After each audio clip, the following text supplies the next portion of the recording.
We're going to do a little quick video on training on our X Series monitors. We've got some older videos with these that Jason had done a while back. I'm going to give you a little bit more of an updated refresher on these from our new employees and some of our older employees. That way we can do a little bit of updated training on these. So first of all, for the new employees, we're going to go over just the basics of this monitor. First thing we're going to do is go around the outside. So these are our Zoll X Series monitors. These are about $40,000. So first of all, please let's try to take care of these the best we can. These come with the what we call the saddlebag case. These are also about $500. So we'll try to take care of these also. So first thing you'll notice, we've got two bags, one on each side.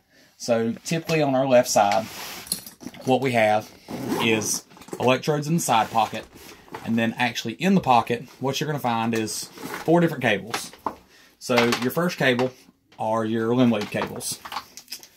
So these are colored, some of these are not. Some of the monitors have straight gray cables. Just depends on where we order them from is what we get.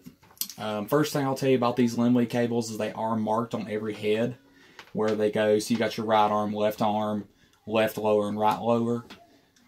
There's been some confusion on where to properly place these on a patient. According to our Zoll representative, even though these are limb leads, the best and most accurate place to get a tracing is going to be on the torso. So your right arm and left arm are actually going to go right beside of the shoulder, and then your left lower and right lower are actually going to go directly below a patient's stomach, right near their hip. This is coming straight from our Zoll rep saying this is the most accurate tracing that you're going to get in the back of a truck, and it will not change your readings on what this is actually going to read versus if you were to put it on a wrist and an ankle. So on this, you also have a separate connector on the middle of this cable. This is to attach your 12 lead cable. So your 12 lead cable is typically always stored in this pocket also. 12 lead cables are always straight gray. They've got V1 through V6 on it. Placement on these differs no different than anywhere else. So these connectors only go one way on this. They have 2 small arrows here and here, and it will just plug straight in. Once it's plugged in, it's ready to go. And if you actually try to plug it in the opposite way, it will not work. So don't try to force it. These are also very expensive. Anything on this monitor is very expensive. Next, you have your blood pressure cuff. So these are typically come originally with a 12-foot long blood pressure cuff cable. So there's not much to that. Each cuff is a different size.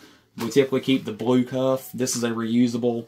Some of our monitors, people like to use the disposable ones from the hospital, but this is the reusable one. This is a size 11 adult. In the side over here, we typically keep a size 13, 12, 11, and a 10. Some cases have a 9, some don't. If you like to have one, there's always the opportunity you can go to the hospital, get a disposable cuff from them. So that's all there is really to this. These are a quick connect port that just snaps in, snaps back out. These are a little bit softer up here, so they're a little bit more flexible. You can actually disconnect these, and this portion can be replaced. And we have quite a few spares of these at Station 7 in the drawer. So if any damage happens to this, just let us know. We can get a new one of these. If we have any damage to these tubes, we can actually cut these down. I would prefer one of us that does the monitors to actually replace these and adjust it. But all you do is you actually pull it out. You can snip these back, and you can actually just push fit them back in. And that's all there is to it. These just go in, twist, snap. Same thing to the cuff. Easy click in. Last thing in this pocket is your SpO2 cable. This one's a little tangled up. So SpO2 cable, simple, easy. They're a finger cable. Some of these monitors have the round cable, round connection like this. Some of them will actually have a square one. If you have a monitor that has a square one, you can actually interface with the hospital sensors. So you can actually use the disposable ones from there. Unfortunately, some of these are the rainbow cable that come with these monitors. Can actually detect your CO and all that. Some are, some aren't. Just depends on the monitor. So that's a quick connect right there. You can unplug it, plug it back in if you're having a little bit of trouble with it. So that's all there is to that one. All of these items right here can be cleaned with your standard Sandy wipes from the hospital. Doesn't matter if it's a red top, gray top, purple top. They will all work fine on these. So inside the bag here, I'm going to try to unzip it so we can see it. Shows all your connections. So these connections only go one way. You've obviously got your ECG cables. You've got your SpO2. You've got your blood pressure cuff. So below these, you've actually got another connection. In behind this little door right here, what you'll find is a small ported connection. So you'll actually put your end-tidal CO2 cables in here. I don't have one with me right now, but they're a twist cable. They've got an orange end. It's the only thing that will fit in this right here. So you place it in, you twist it. It's not something that you twist a lot. It's just kind of a half turn, and it goes directly in.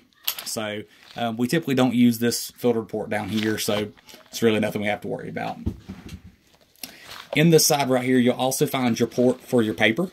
So if you need to change your paper, this is where you're going to go. So you're going to lift this little tension flap up. This tension flap allows the paper to come up and print out the top. So just lift it up, grab on each side right here. Maybe a little bit hard to see, but you'll just pull it open, and you'll find your roll of paper. So whenever this gets empty, there's typically a purple or pink stripe that's at the very end. And when you start seeing that purple pink stripe, you can go ahead and pull this out, and you can go and replace it. If you look inside, there are actually instructions inside here of how to replace it. It's simple. It rolls out facing you. So when you go to put it back in, just simply give it a little pressure. It'll pop in. Have your paper to where it comes out. Click it in and then push it up through the top. That's all there is to paper replacement. That flops back down and you're good to go. So next we're going to go ahead and go around to the back of the monitor. So most of our newer monitors will have a strap on them. Some of the older ones, they've got damaged or people have taken them off. There's a strap on here if you would like to use it. If you don't have one, then you don't. This is your battery. All of our batteries are the Shore Power 2s. So they have a battery reading gauge on the actual battery itself. Just push the button. It tells you how much battery life you've got. It will read the exact same as the actual monitor screen will too. These only go in one way. Place it flat on the monitor. Slide it in and you'll hear it click. When you want to replace it, pull this tab up and it slides out just the same. In your back pouch, there's typically a couple things. This is a brand new monitor, so it doesn't have everything in it right now, but you always will have a spare battery. These always need to be checked in the morning to make sure that you have a full battery. So this one is a full battery. Typically in here, you're going to carry a spare roll of paper, and you're going to carry a couple razors for shaving the chest if you've got a very hairy patient and need to do a 12 lead. And a lot of people carry some extra end-tidal and maybe some electrodes. Depends on where you like to put them in a bag. I don't put my electrodes here. I like to keep them in this other compartment, but you can keep them here just the same. This is typically the #1 place we damage the monitors. We overfill these and they end up tearing on the sides right here. And once we do that, there's really no reason to replace the whole case, but sometimes we just have to pull the back panel off these. So try not to overfill these. We've got plenty of other room on our side pockets to use everything else. On your back, you're also going to find this little extension cable. All of our monitors have these. This is just a little small extension so that you don't have to put your power cable all the way in the bottom. So your power cable going here, there's only one way it goes. The arrow on the power cable is actually going to line up with this one single white dot.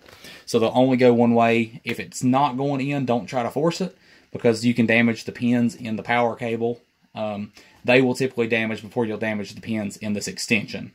So if it's not going in and you've spun it every way you can possibly think of, stop. Just change your battery out with one of the batteries there and notify one of us that does the monitors, and I'll give you that information towards the end. Next, we're going to go over our right side pouch. So typically these pouches are fairly simple, fairly easy of what's in them. Your outside pouch is a very small pouch. We will keep our other size blood pressure cuffs in here. I'll scoot this back. So here we have our thigh cuff, which is a size 13. It's the biggest cuff we carry. This can be used for a thigh, or some patients that may have an arm that's quite big, we can use this cuff for. This is going to be one of the cuffs that you'll use the most out of this. This is the size 10 adult, or the size 12 adult. This is just for someone who's got a little bit bigger of an arm that the blue won't quite fit on.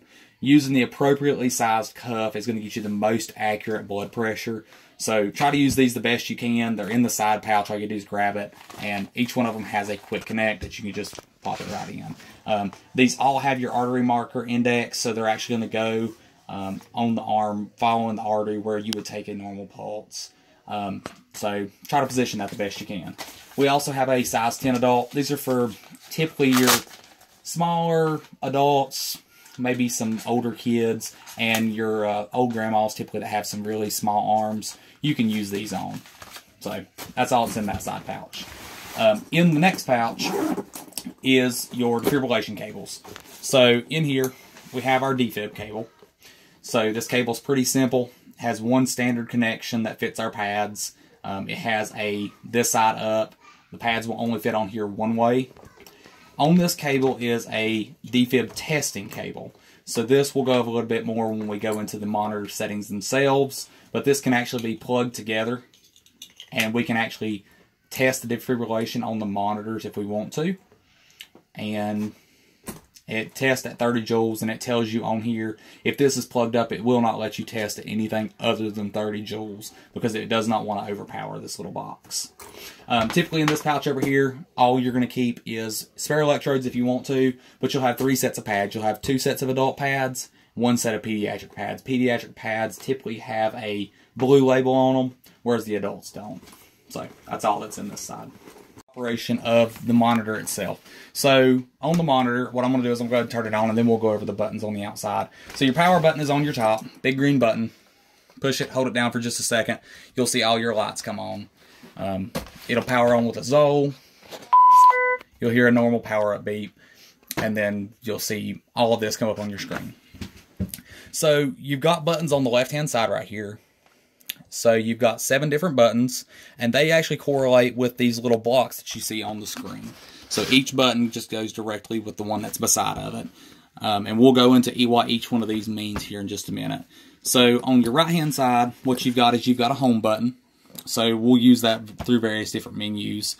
You've got a quick alarm silence button. This typically will silence the alarm for a few seconds of the current alarm that's displayed up top. These are going to be your error selection keys. So as you use these, if you look on the monitor, you can actually see where the little blue section will cycle through. And you can actually select different functions of the monitor itself. This is just the select button for that. So down here, you've got the little camera. This is your snapshot button. So you can take a snapshot of your ECG, and you can take a snapshot of your end-tidal CO2 if you've got that connected. Beside that's your blood pressure cuff. So you just hit it. It will cycle the blood pressure cuff. Simple and easy. Down here, you've got your electricity selections. So these are going to be for your defib cable on the right. So you've got a AED mode, which is kind of an analyze mode. We typically don't use that, but you can if you want to. Your pacer button is beside that. This is your energy selection. So you go on here and it will actually let you select the energy anywhere from 1 joule all the way up to 200 joules. This is the highest that Zoll actually goes, is 200. They don't go up to the standard 360 because Zoll has a patented defibrillation mode that actually is as effective as using 360 joules without depleting your monitor. So if we want to use this, and I've got my test cable connected over here, so what I'm going to do is I'm going to go ahead and do a quick 30 joules test that I typically do every morning when I come on shift. So what I'm going to do is I'm going to go and select 30 joules. We're going to press our charge button. So once it's ready, you'll hear a constant beep, and you've got your shock button illuminated. Now you have a disarm button over here on your left if you want to disarm this. So you can also press the energy select. So if you push down or up, it will actually take away your charge, same as that disarm button would. So we're going to hit 30, we're going to hit charge, and we're going to hit shock. So you'll see the actual defibrillation happen on your ECG wave. The first mode up here is preset to your pads, and we did this specifically for not having to change it whenever you get right on an arrest scene. You automatically see your pads displayed as your top line. So what will happen with this is a lot of people got worried because our SpO2 cable no longer reads a heart rate, how we changed it, because it reads pad up here. So I'm going to place it on my finger and give it just a second to boot up. You can see it says searching when it gets on a finger. These typically don't read too well whenever a patient's got a really cold finger. But you can see mine goes to 99, 100%. But our heart rate up here doesn't show anything. The quick way to resolve this is take your defib tester that's on here. Sorry, I throw the cable in front of the camera. Is unplug it. As soon as we unplug our tester, you'll see the pad line goes to a dotted line, and the heart rate begins to pick up with your O2 sensor. So what I do is every morning after I test my monitor, I just unplug it. That way I don't have to worry about doing it later. So that's quick, that's easy. Okay, so the next thing we're going to go through is we're actually going to go through what all these settings over here actually mean. So what you do, so that brings up one point with this beeping. Some of our sensors, the SpO2 sensors on here, are actually not rainbow cables. They only do the SpO2. So what you'll see up here, right now you see paddle leads fault, which just means I don't have my defib cable plugged up. But SpO2 says check sensor. That's because I took it off my finger and it no longer says it. It no longer sees my finger. Sorry about that. So it will occasionally beep. What you can do is you just push the alarm button. You'll see the light stops blinking up top. And you can see the check mark by it saying that it's been acknowledged. So what we have is we've got a couple different modes on this.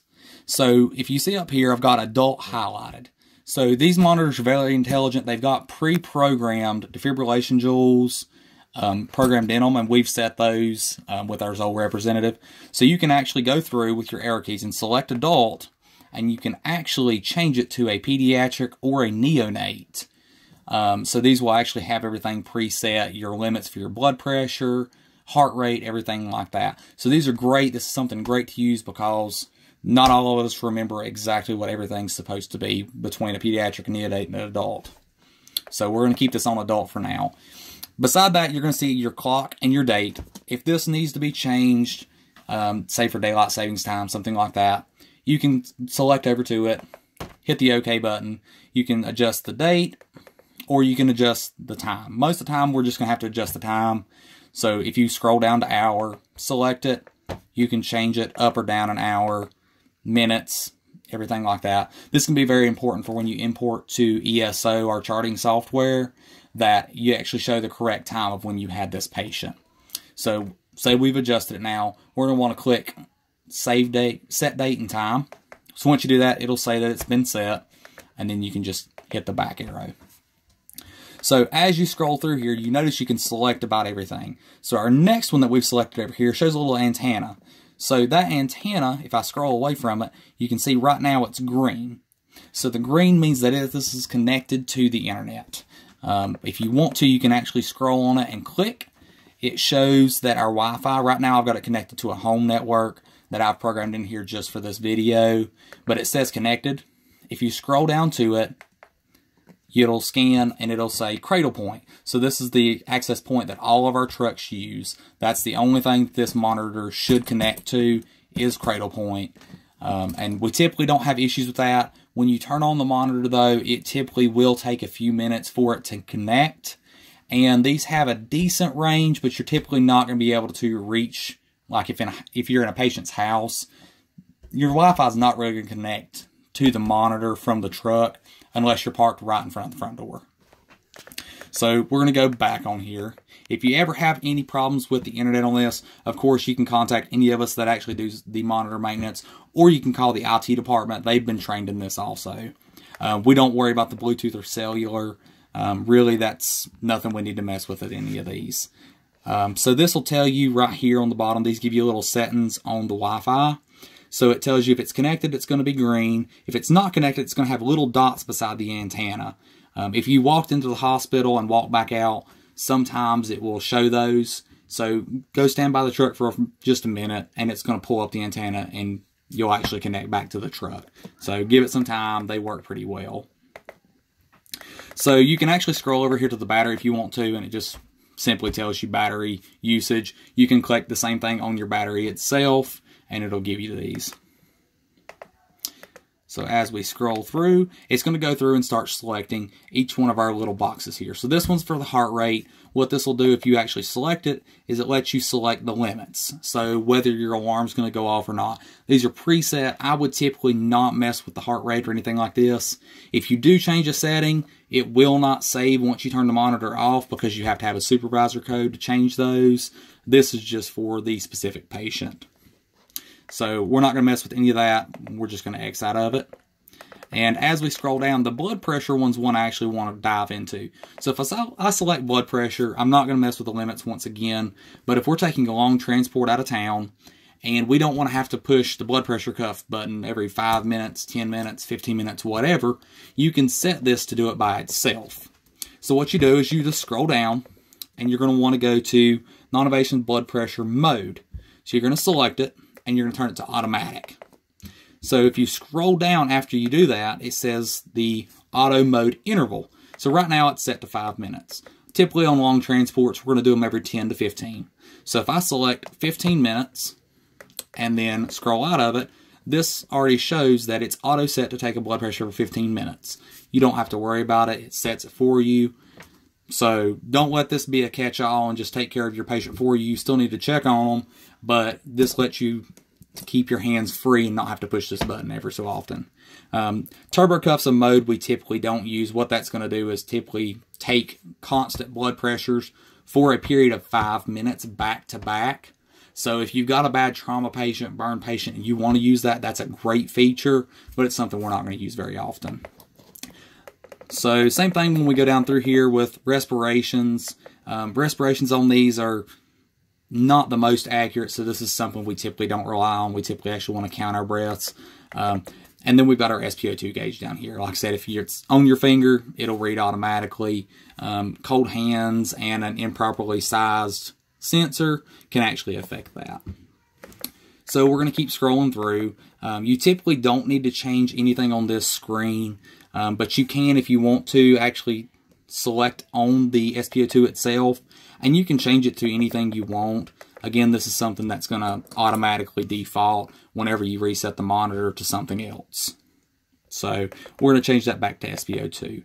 A lot of people want to go in here right as they turn this on, and they want to change this one right here where it says pads to lead 2, lead 3. You can see we've automatically populated a lead 2 right here, which is our default lead that we want to look for.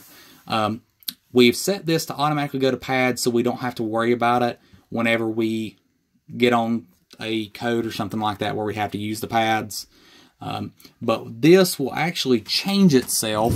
I'll actually pull out these other cables here to show you whenever you attach your limb leads.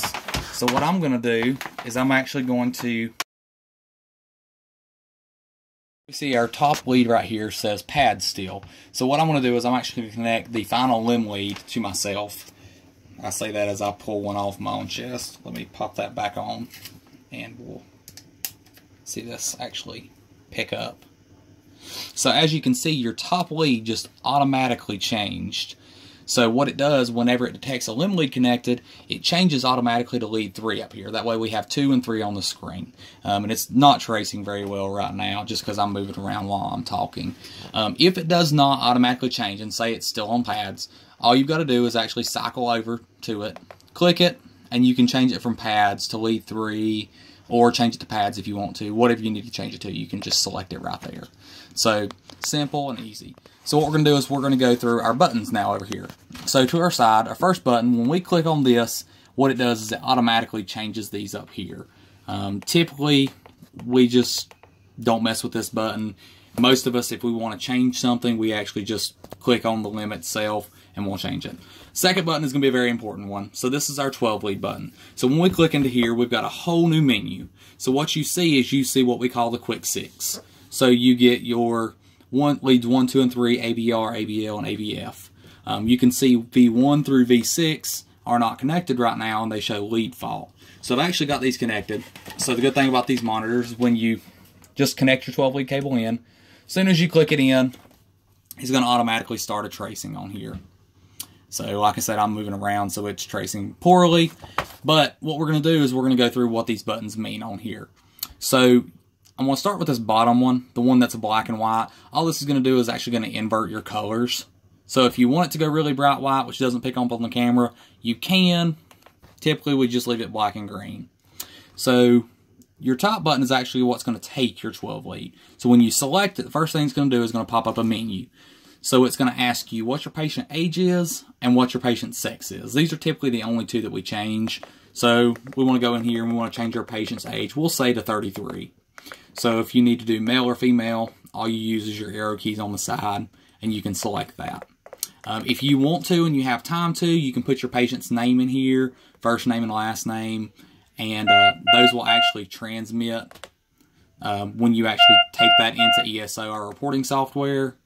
But most of us don't, just because it takes a while. As soon as you hit back from that screen right there, it will automatically acquire your 12 lead. And one of my leads just popped off, so it didn't trace. Let's see. So as soon as it finishes your 12 lead, these are set to automatically print your 12 lead off.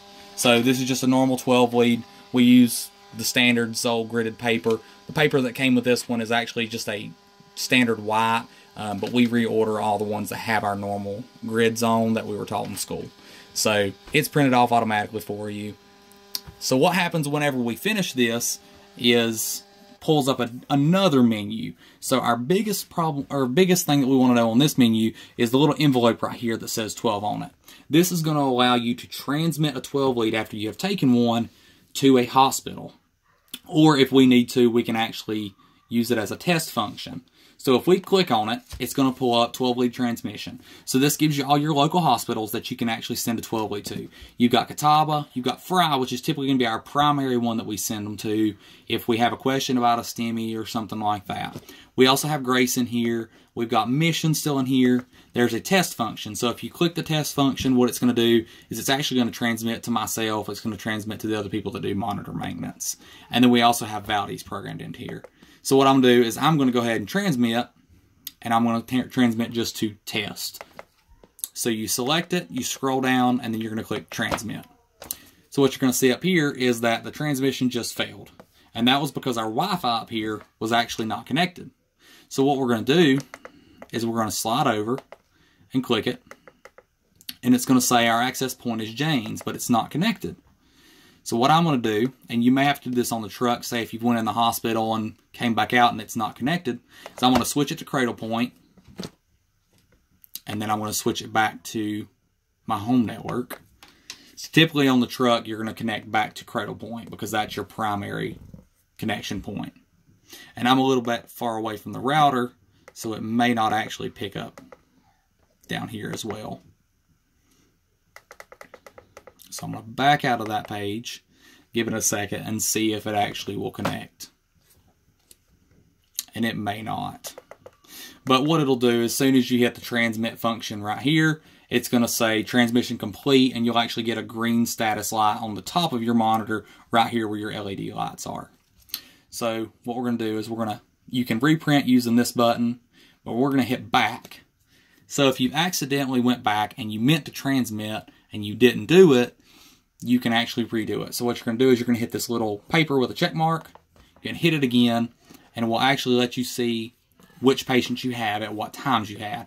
If you put a patient identifier in here, it will actually give it to you. But ours was patient 19. So we're going to re-click it. What it's going to do is it's going to pull everything back up right here. So it's going to pull up what your analysis was. Typically, we try not to go off these analyses too much. We try to use our own manual interpretation. But you can retransmit or you can reprint. So that's all we're really going to go through on our 12 lead. If you need to change patient information, you can actually use this button again. If you put an age in wrong or want to go back and put a patient's name in, you can do that. So we're going to exit our 12 lead function. So our next one is going to be CO2. So whenever we connect our entitle CO2 into our left-hand pouch, it actually does not automatically populate on the screen.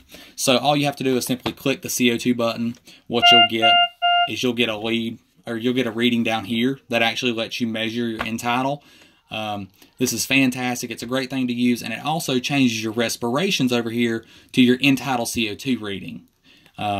So that is a great function, but remember, whenever, if you have a code and you've just placed it on a patient, make sure you hit that button, because this is one of the readings that we use to make sure your tube is in the correct place. So our next button is actually one that we have changed a lot of. I'm actually going to turn my end title back off so it doesn't beep with us. So it says RX and it's got a little plus mark. So what this is this is actually our markers. So this is markers for medications or certain actions that we do on a truck.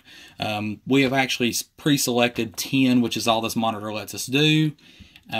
Specific actions that will actually transmit whenever you send your vitals up to the cloud per se, and will actually go in your chart automatically according to the time that you did it.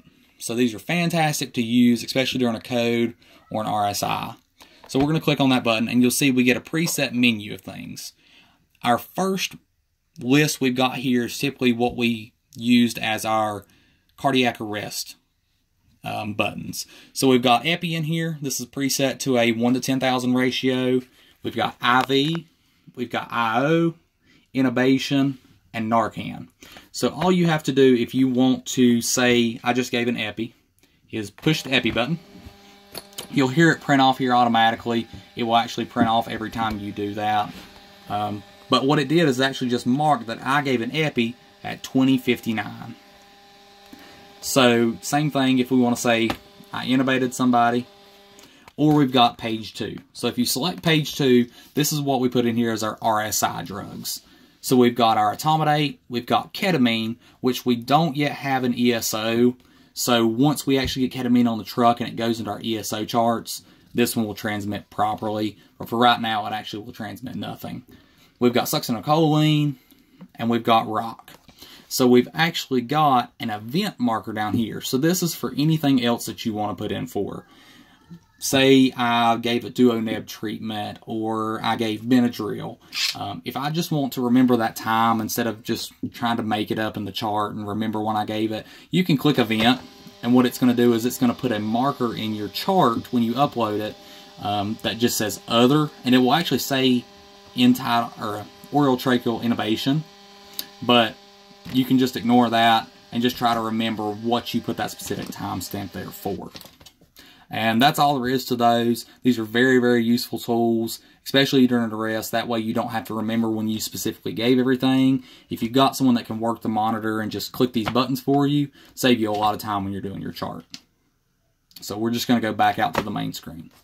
I'm going to cut that off because it's... Yeah. All right, so the next thing we're going to go over is sync. So the sync button here is actually used whenever you're going to do like a synchronized cardioversion.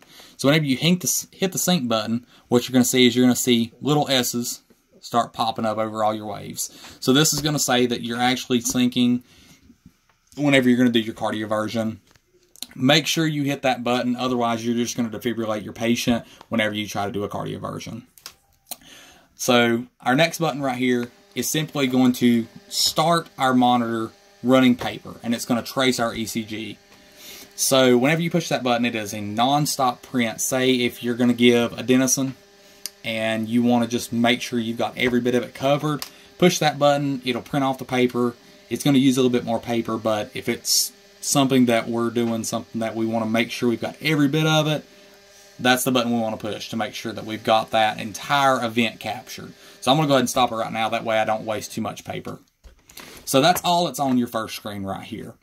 So what we're going to do is we're going to hit this back arrow, and this is actually going to take us to our second page of list. So our first thing we see is the same button that we saw on our 12 lead.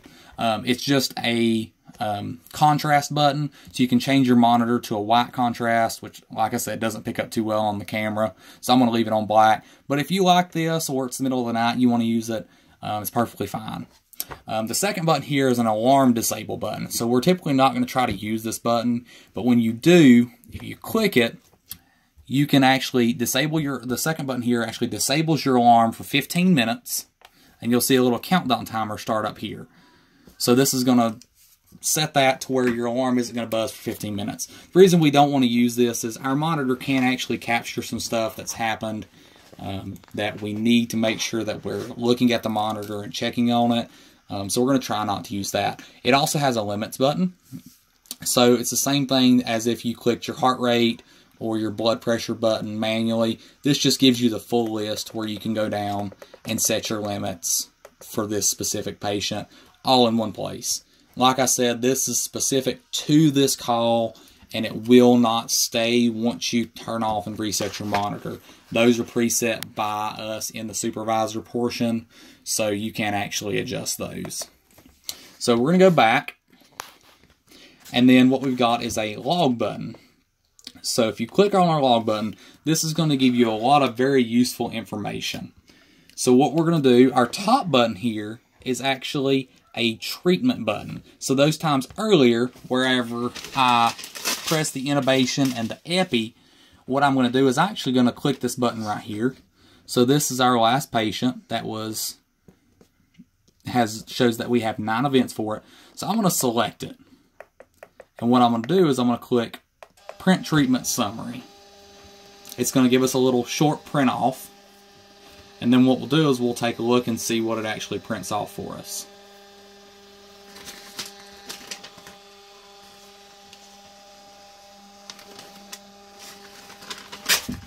So I'm going to tear it off right there. So if you look on this little piece of paper, what it did is it actually just printed off what time I started this treatment with this monitor. So it shows when I turned it on. It shows when I did my last event. It tells me that we're with Burke EMS. It shows what crew number I'm on, serial number of the monitor, and all this. But what it has over here is it actually gives you your timestamps saying that at 20:59 I gave an epi, and at 20:59 I intubated my patient. And as we see here, at 9 o'clock, it actually marked my event. So that was the event that I said that you can use for anything. You can use it for Benadryl. You can use it for anything that you want to. These are fantastic right here. If you've actually got someone that's marked all these for you during a code and you want to give this to the hospital, you can tell the hospital, here's exactly when I gave every one of my meds. This is when I intubated my patient.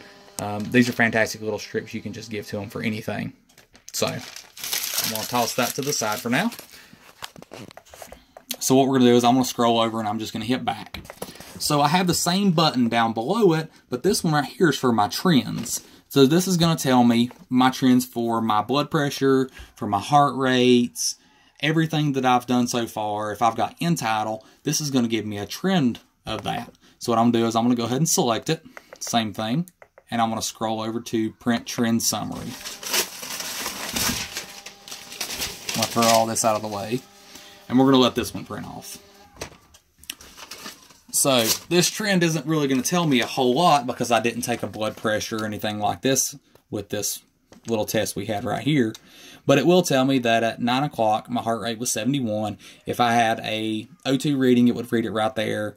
And if I was taking a blood pressure or anything like that, it would actually mark all that over here. But right now what it's got is it's gave me a breaths per minute, which was 29. Like I said, these monitors are not very good with the breaths per minute, considering I didn't even have that on my finger and somehow it read 29. So we're just going to toss that over to the side again. So our next button right here, if you click it, what it's going to do is it's going to ask you how you want to print your trends. So if you want to print them from every 5 minutes, if you want to print it every 15 minutes, you can do that. If you've had a bad patient and you've set it for every 5 minutes, you can go over here and you can change it to 5 minutes. And then when you print off your trend, it will actually tell you your blood pressure every 5 minutes that you've taken. So next button is actually for transmitting out to a USB. We don't use that functionality, so it's something you don't have to worry about.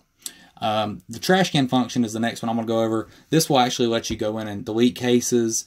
If you click on it, we've actually got this locked out because we don't want you deleting cases, so you don't have to worry about it. This little blue envelope here is going to be one of your most important buttons. So what we do is when we use this, this will actually let us transmit the case that we have currently done up to the cloud. So if you click on the button right here, it's going to ask you, do you want to close your current case? So closing your current case is actually going to lock off this last treatment, which I had was 17 minutes long, and going to allow me to upload to the cloud. So if I hit close case, it's going to go in here and I'm going to see my cases. Now this monitor will store a lot of cases, but it'll tell you what day it was, what time it was, and how long your treatment was. So if I want to go here and select I'm going to select my first one, which was my case. And you can see right now it's got 19 cases in this monitor because it's fairly new. But I think these monitors can hold, I think, somewhere around 99 or even more of those. So as you see with this one, if I try to scroll, it only lets me on this screen with my cases. So what you do, if you read the little description at the bottom, once you've selected your cases, you can simply press the home button over here, and it actually takes you to the transfer button. Now you can hit transfer, you can hit cancel, but we're going to go ahead and hit transfer. Mine's actually not going to transfer because the Wi-Fi did not connect down here. But once you click transfer, you'll go to this screen. So mine just told me disclosure log failure. What it'll do is when you hit that button, it's actually going to transmit. It'll give you a percentage, and it'll tell you how many cases you were uploading. So if it was, you uploaded 3 cases to the cloud, it'll tell you 1 of 3, and it'll tell you a percentage of how much of that is uploaded. After it's done, it's going to tell you upload complete. You can hit the OK button. You can turn your monitor off. If you happen to turn your monitor off before you've uploaded your case, don't worry, these monitors actually save it. So when you turn the monitor off, it will actually save it in the monitor, and you can go back in here the same exact way, and you can transmit. So it's not an issue if you turn it off. So on here, we're going to hit cancel, and we're going to go out of that.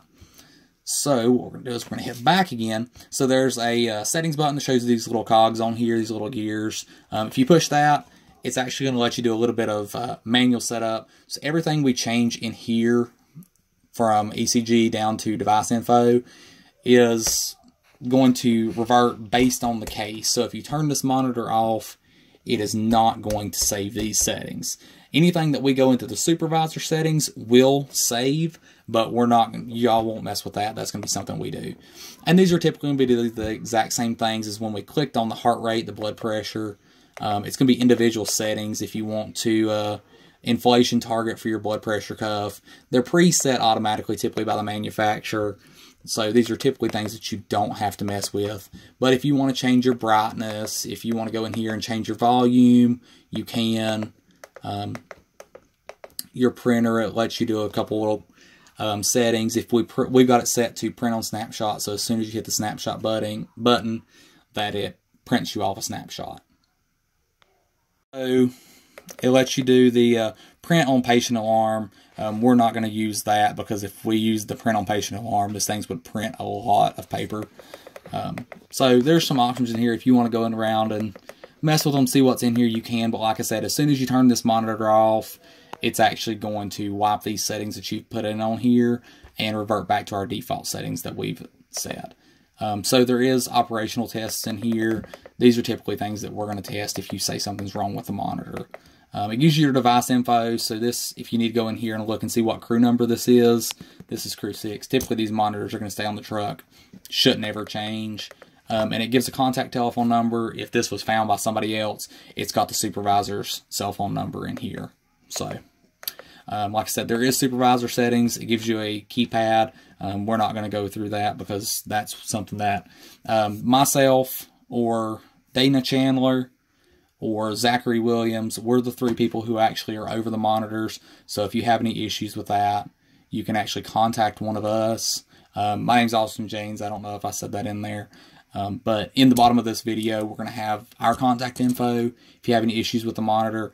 Or, of course, you can always contact the supervisor that's on duty, or you can contact Jason, and he's typically going to refer you over to us if you have issues that they can't solve. So if there's ever any damage to these monitors, of course, report it automatically to your on-shift supervisor. If it's something that we need to address, then we'll go into it and check on it.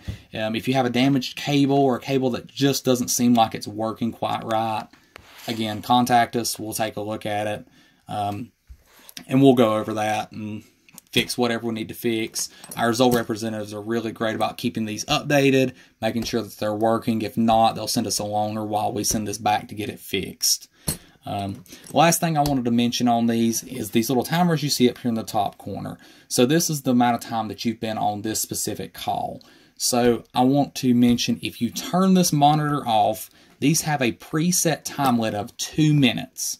So if you turn the monitor off, if you turn it back on within 2 minutes, it's going to reopen back to this exact same case. So if you need to change your patient, you need to wait at least 2 minutes for this monitor to reset. So I'm going to go ahead and cycle it off. And I'm going to wait 10 seconds. And I'm going to cycle it back on.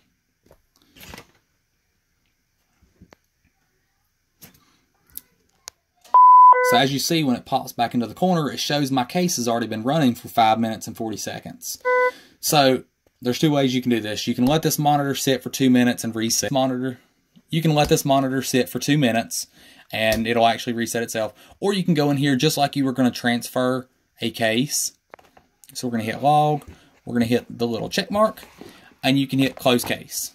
So as soon as you do that, you see over here that it resets itself. So this monitor just reset itself to a new patient. So that's one way you can actually reset it for a new patient. So every time you print off, this is going to give you a little quick sheet. So it's going to tell you your patient ID. It's going to tell you what patient mode you're in, which is adult, your date, your time. It's going to tell you your crew number, and then some software information, things like that. So like I said, this is the basic functionalities of the monitor. They're very, very versatile machines. They're great machines. We're very fortunate to have such good machines. Every crew in the county has these except for Station 5. They still have an old E-Series monitor, which Jason has a training video on that. And Transport 1 has an E-Series also. Every other crew has got theirs. This is actually Crew 6's, and Crew 50 just got theirs put on their truck. So if you have any more questions with this, contact myself, Austin Jaynes. You can contact Dana Chandler or Zack Williams, and we'll be happy to show you anything you want to know, go through a little bit more in-depth training, or address any problems you got. Thank you.